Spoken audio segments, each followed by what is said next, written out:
Bismillahirrahmanirrahim. Assalamualaikum warahmatullahi wabarakatuh. Perkenalkan, nama saya Randi Solaon Hasibuan dengan NIM B1A123 091, mahasiswa Ilmu Hukum, Fakultas Hukum, Prodi Ilmu Hukum, kelas C, angkatan 2023.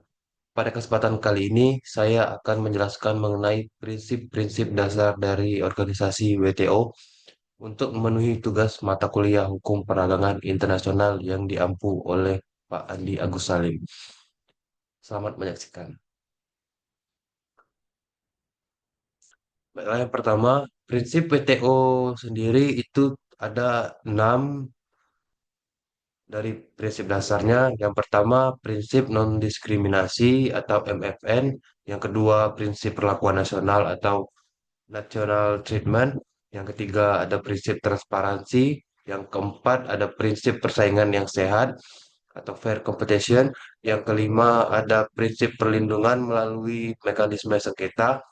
Yang keenam, ada prinsip perlakuan khusus untuk negara berkembang.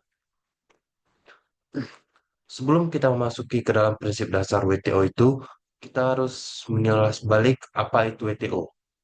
WTO atau World Trade Organization adalah organisasi internasional yang mengatur mengenai aturan dan perjanjian perdagangan antar negara.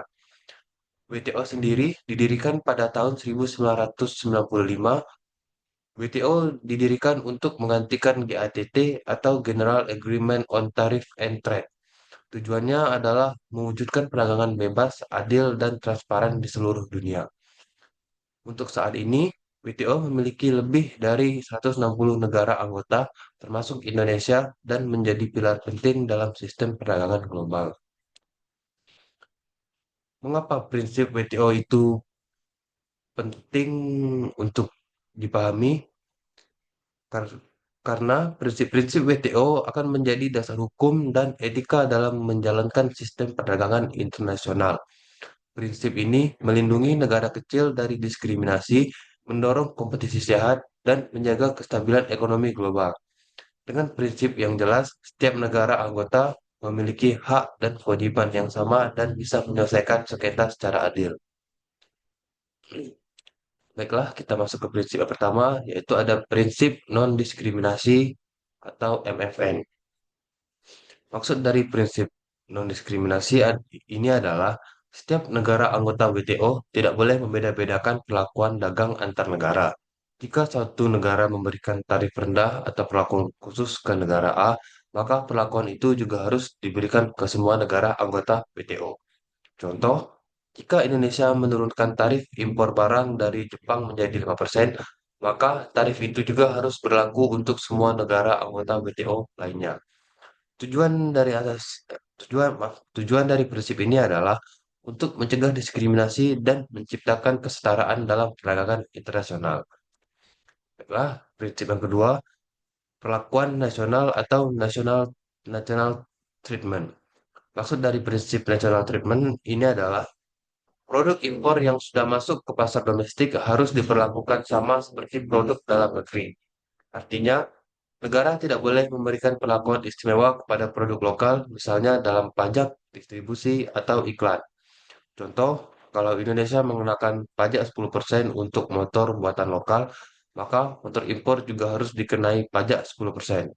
Tujuannya untuk menjamin persaingan yang adil antar barang impor dan lokal.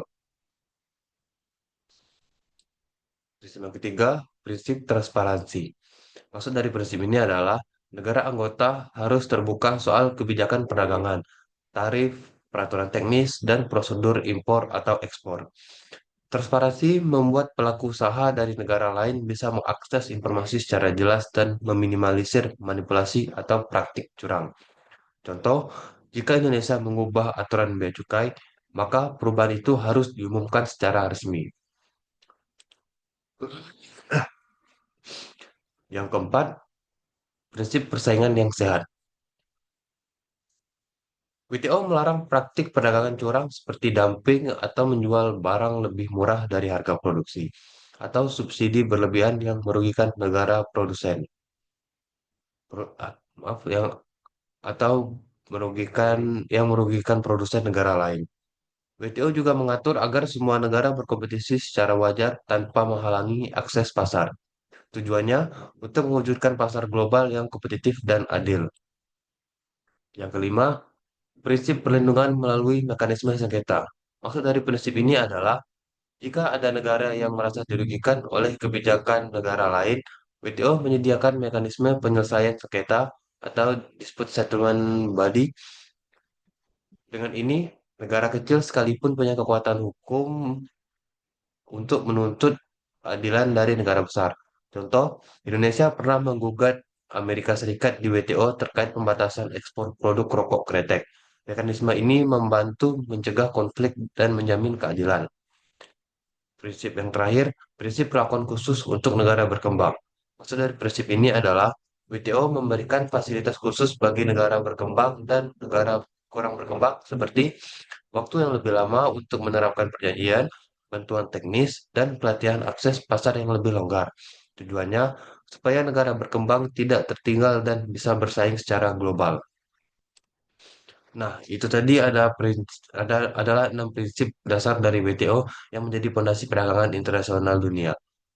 Yaitu terdiri dari prinsip non-diskriminasi, prinsip perlakuan nasional, prinsip transparansi, prinsip persaingan yang sehat, prinsip penyelesaian sengketa, dan prinsip perlakuan khusus untuk negara berkembang.